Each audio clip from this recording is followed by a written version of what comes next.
तो दोस्तों, जो वेनेजुएला है, वेनेजुएला और जो आपको पता है अमेरिका की जो कॉन्फ्लिक्ट है वो अभी बहुत बहुत अपर ऊपर तक जा सकी। अब ये हुआ क्यों? ऐसा क्या कारण हो गया था कि जो वेनेजुएला है उसने जो सीधे सीधे यूएस है उससे पंगा ले लिया, और जो यूएस ये सब कर क्यों रहा है?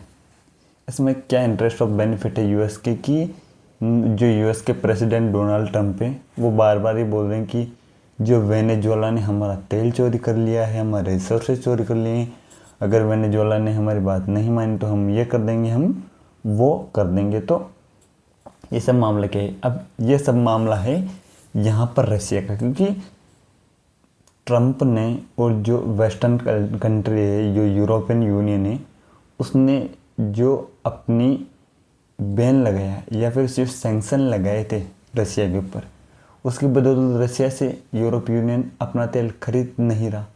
अब जो रिसोर्सेज या फिर एनर्जी जो खरीद नहीं रहा है वहाँ पर रशिया से, तो उसकी पूर्ति कहीं ना कहीं से तो हमें करनी पड़ेगी। अब हमारे घर में हम आटा किसी और से लेके आते हैं, तो अगर हम वहाँ से नहीं लेके आए तो हमें खाना तो पड़ेगा। तो अगर हम एनर्जी जो पहले रशिया से ले रहे थे तो हमें एनर्जी तो लेनी पड़ेगी। ऐसा तो है नहीं कि हम एनर्जी नहीं लेंगे।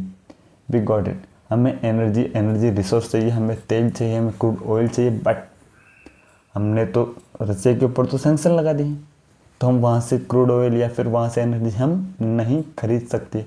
तो हम जो अब माने जो एक्सपोर्ट है या फिर हमारी जो एनर्जी की आपूर्ति वो कहाँ से करें? तो यहाँ पर यूएस सोच रहा है कि जो अब यूएस खुद के रिसोर्सेज को काम में यहाँ पर नहीं लेना चाहता। यूएस के पास काफ़ी रिसोर्सेज है। आप ऊपर जाओगे, वहाँ पर आप अगर जाओगे अलास्का में, जो कि खुद रशिया से खरीदा था यूएस ने, तो वहाँ पर काफ़ी मिनरल्स और रिसोर्सेज हैं, बट उसमें क्या हुआ कि जो यूएस है वो उसे खरीदना नहीं चाहता, या फिर यूएस अपने वहाँ पर ड्रिलिंग नहीं करना चाहता, अपने रिसोर्सेज को वहाँ पर बचाना चाहता है। तो वो बार बार प्रेस रिलीज कर रहा है इसको, वेनेजुएला को, कि आप हमें सस्ते में। अब एक्सपोर्ट बढ़ेगा, अगर किसी भी चीज़ की मांग बढ़ेगी तो वहाँ पर आपको पता है कि मांग के साथ साथ उसके दाम भी बढ़ेंगे, और उसके दाम को निर्धारित करने का काम वहाँ की गवर्नमेंट करेगी। बट जो पूरी वहाँ पर यूएस ने पूरे वेनेजुएला के अंदर इंटरफेयर करना शुरू कर दिया कि यहाँ की जो एनर्जी सेक्टर है, वहाँ का जो एनर्जी सेक्टर है उस पर अपना कंट्रोल करने के लिए या फिर कंट्रोल जमाने के लिए, क्योंकि अब रसिया तो कंट्रोल में नहीं आ रहा।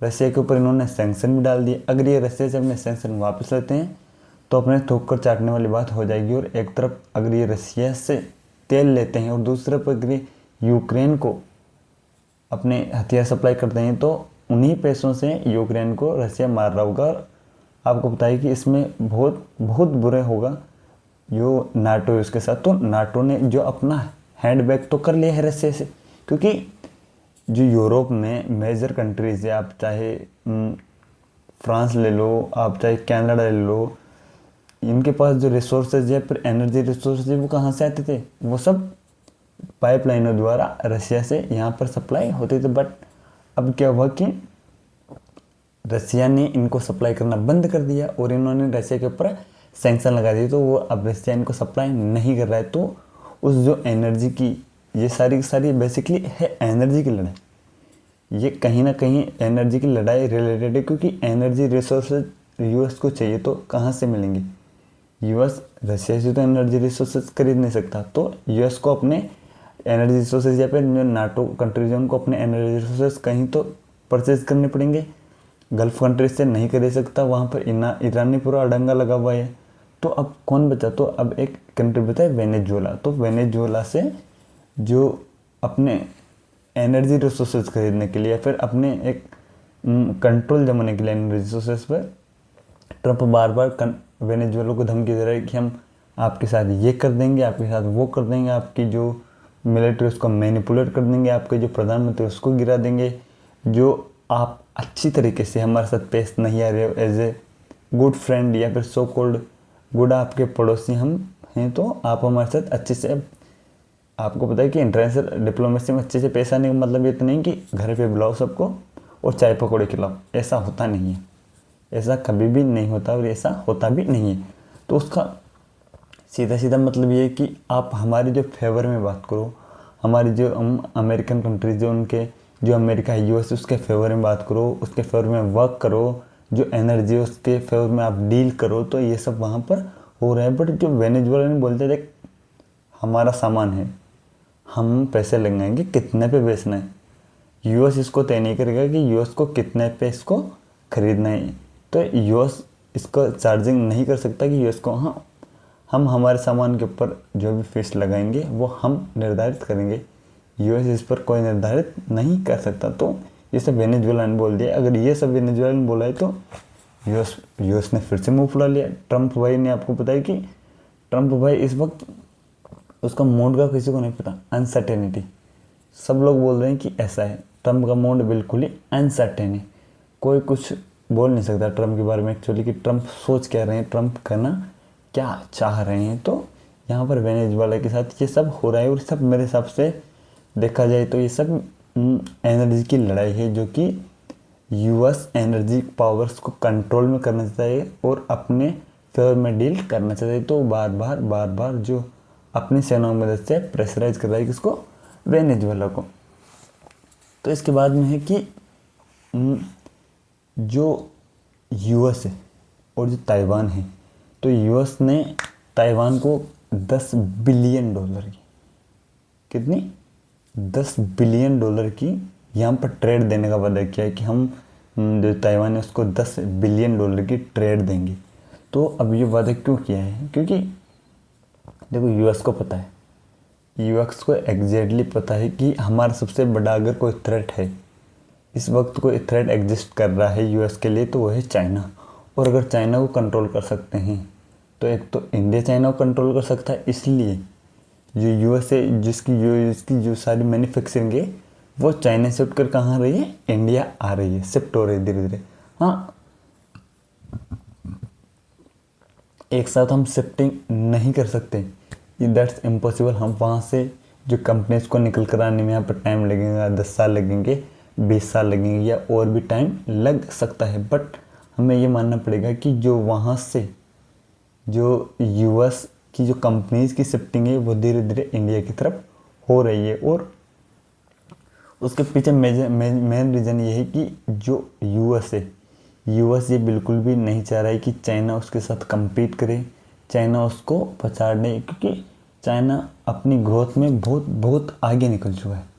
अगर हम यूएस की बात करें तो सबसे लार्जेस्ट जो अमाउंट है spending of the money in defence manufacturing and defence, तो यूएस अकेले बहुत ही ज़्यादा, लगभग टॉप जो 5 कंट्रीज उनमें से 1/4 का रेशियो यूएस का होता है। मतलब कि 4 कंट्री का पूरा बजट मिलाएं और अकेला यूएस का पूरा बजट मिलाएं, तो यहाँ पर ये होता है। बट जो चाइना है उसमें भी चाइना का मेजर रोल है, चाइना और रशिया का उसमें भी मेजर रोल रहा है। और अगर भविष्य में कोई टक्कर दे सकता है यूएस को और जो यूएस के लिए कोई खतरा पैदा हो सकता है, तो और कहाँ से, अब वो खतरा की जो शिफ्टिंग है वो अब रसिया नहीं रहा है, ये पता है यूएस को, वो अब शिफ्टिंग हो चुकी है चाइना, क्योंकि कल थ्रेट ऑन करेंगे तो चाइना करेगा। और अब जो 5th जनरेशन वॉरफेयर है, जिसे हम की टेक्नोलॉजी वॉरफेयर या फिर प्रौद्योगिकी वॉरफेयर बोलेंगे, तो चाइना अपने हैकर्स के माध्यम से, क्योंकि हमें ये मानना पड़ेगा कि जो उत्तरी कोरिया है, नॉर्थ कोरिया है, उसके पास अनक्रेडिबल अनबीटेबल बहुत अच्छे हैकर हैं, ये हमें मानना पड़ेगा। और ये हम मानते भी हैं कि आप उधर सिंगापुर ले लो, उधर उत्तरी कोरिया ले लो, उनके पास चाइना ले लो, ये लोग हमेशा साइबर अटैक करते रहते हैं।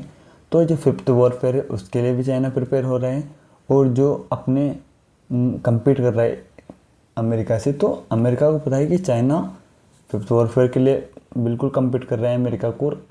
अगर कोई अमेरिका को चुनौती दे सकता है टेक्नोलॉजी में, मैन्युफैक्चरिंग में, तो वो सिर्फ और सिर्फ चाइना दे सकता है। तो पूरा फोकस है वो चाइना के ऊपर है। तो 10 बिलियन डॉलर की, देखना, 10 बिलियन डॉलर की एड दी है ताइवान को अमेरिका ने, जिससे कि वो वहाँ पर उनको मिसाइल्स देंगे, उनको ड्रोन्स देंगे, उनको टेक्नोलॉजी देंगे, वहाँ पर चीज़ें बनेगी, वहाँ पर और भी मैन्युफैक्चरिंग की जाएगी। क्योंकि अब चाइना की जो गर्दन है, चाइना की गर्दन पे चाकू रखने का समय आ चुका है। यूएस को पता है कि अभी चाइना के गर्दन पे हमने चाकू नहीं रखा तो चाइना आउट ऑफ कंट्रोल हो जाएगा। वो एक बेटा होता है ना जो घर के बाहर सारे दिन भराता रहता है, बढ़ाता रहता है, उसको आप कुछ नहीं बोलता, बट अगर पानी सर के ऊपर से निकल जाता है तो बाप उसका खाना पीना बंद कर देता है, तो बेटा वापस लाइन पे आ जाता है। उसी तरह यूएस चाह रहा है कि जो चाइना है, चाइना का खाना पीना है, उसकी इकोनॉमी, उसकी मैन्युफैक्चरिंग, उसकी टेक्नोलॉजी, तो चाइना अपनी जो मैन्युफैक्चरिंग को धीरे धीरे वहाँ से शिफ्ट कर रहा है, धीरे धीरे जो चाइना का खाना पीना बंद कर रहा है, जिससे कि धीरे धीरे चाइना के चूड़ियाँ कसने का काम यूएस कर रहा है। तो उसने $10 बिलियन की जो ट्रेड है वो ताइवान को सैंक्शन किए, जिसमें ड्रोन्स होंगे, उसमें हेलीकॉप्टर्स होंगे, उसमें मिसाइल्स होंगे, उसमें टेक्नोलॉजी होगी। तो ये सब चाइना को काउंटर करने के लिए ताइवान को दिए गए हैं। उसके बाद में है यूक्रेन को कम से कम $90 बिलियन। जो यूक्रेन है, आपको पता है कि यूक्रेन और रशिया का जो कॉन्फ्लिक्ट है वो बहुत लंबा खिंच गया है यार। किसी ने भी ये एक्सपेक्ट नहीं किया था, हमने पहले भी बात कर चुके कि ये इतना लंबा कॉन्फ्लिक्ट हो जाएगा। तो ये लंबा कॉन्फ्लिक्ट खींच चुका है। और इसमें क्या है कि अमेरिका ने यूक्रेन को $90 बिलियन की पैकेज सैंक्शन किया है ट्रंप गवर्नमेंट ने। वो ट्रंप गवर्नमेंट जो ये बोलती थी कि हम तो जो यूएस के टैक्स पेयर का पैसा हम विदेश में क्यों दें। आपको पता है कि जो ट्रंप ने खुद ने ये बोला था कि जो यूएस के टैक्स पेयर्स हैं उनका पैसा हम विदेशियों को क्यों दें या फिर औरों को क्यों दें। बट वहीं पर ट्रंप ने उन्हें $90 बिलियन का, यूक्रेन को $90 बिलियन की जो सैंक्शन की है वहाँ पर एक डील। तो यार अब यूएस को पता है कि यार हमारी बेइज्जती बहुत हो चुकी है। वेनेजुएला ने डेली पिट रहा है, वेनेजुएला मान नहीं रहा है। ये पूरी तरह से रशिया के ऊपर प्रेशर बना चुकी है। रशिया ने बोला है कि अगर तुमने बेटा दोबारा हमारे ऊपर प्रेशर बनाने की कोशिश की तो हम सबको लेंगे, हम नंबर सबका लेंगे, ये आप मान कर चलो। अगर किसी ने ये सब ऐसे बोला है कि हाँ आज हम रशिया को कैप्चर करेंगे तो बेटा मैं सबको नापूंगा, वर्ल्ड में जितने भी है सबको नापूंगा, अगर मैं जाऊंगा तो सबको लेकर जाऊंगा, ये रशिया ने बोला है स्पष्टली। तो अब वहाँ पर फिर से डिस्टेबलाइज हो गया अमेरिका कि यार इसका करें क्या, क्योंकि अगर ये जाते हैं तो पूरे वर्ल्ड को डिस्टेबलाइज करके जाएगा। तो रशिया वहाँ पर इनकी बात मान नहीं रहा, वो इससे फ्रस्ट्रेटेड होकर बिल्कुल ट्रंप तिल मिला चुके हैं। अभी ट्रंप की पुतिन की बात हुई थी, बट जो कॉन्फ्लिक्ट है वो अभी भी कंटिन्यू कॉन्फ्लिक्ट नहीं रुक पाई है। तो कॉन्फ्लिक्ट का नहीं रुक पाना ये भी अपने आप में एक बड़ी विफलता मान जाते ट्रंप की। और ट्रंप ने यार एडी चोटी का जोर लगा दिया, पूरा अपनी जो एडी चोटी है उसका पूरा जोर लगा दिया कि कैसे भी करके ये कॉन्फ्लिक्ट रोकी जाए और मेरे को नोबेल प्राइज़ चाहिए, पीस का नोबेल प्राइज़ मेरे को चाहिए। बट ट्रंप का कुछ हो नहीं जा रहा है। तो ये जो सारी कॉन्फ्लिक्ट है यहाँ पर सारा नेटिव वो सारा काउंटर करने के लिए रशिया के साथ साथ अब रशिया बिग थ्रेट न होकर यहाँ पर चाइना को काउंटर करने पर ध्यान दिया जा रहा है। ओके, तो आज के लिए यही, मिलते हैं कल।